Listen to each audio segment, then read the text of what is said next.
أعوذ بالله السميع العليم من الشيطان اللعين الرجيم بسم الله الرحمن الرحيم sirrin buɗewa harkoki hanyoyin samun kuɗi hanyoyin samu izinillahi ta'ala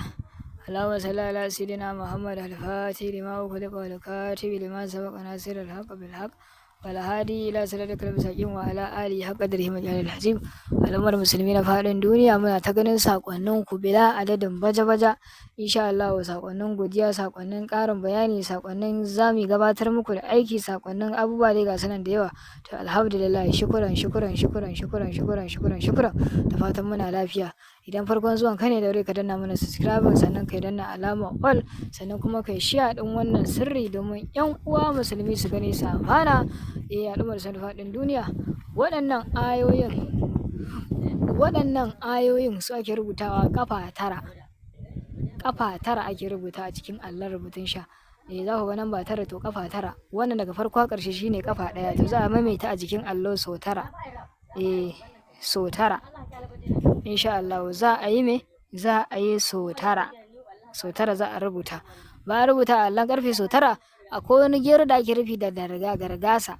wani gero da ake nufi da gargasa za ku gan shi yana da gashi a jikinsa shi ake samuwa a daka shi aka dake shi ya liƙe tas in aka dake shi tas insha Allah to sai a ɗauki rubutun sai a ɗan ɗora a wuta ɗan yi ɗumi cikin 'yan mintuna 1-2 sai a sauke shi sai a ɗebi wannan gargasan sai a zuba za a sha shi tsawon kwana 3 a shafe jiki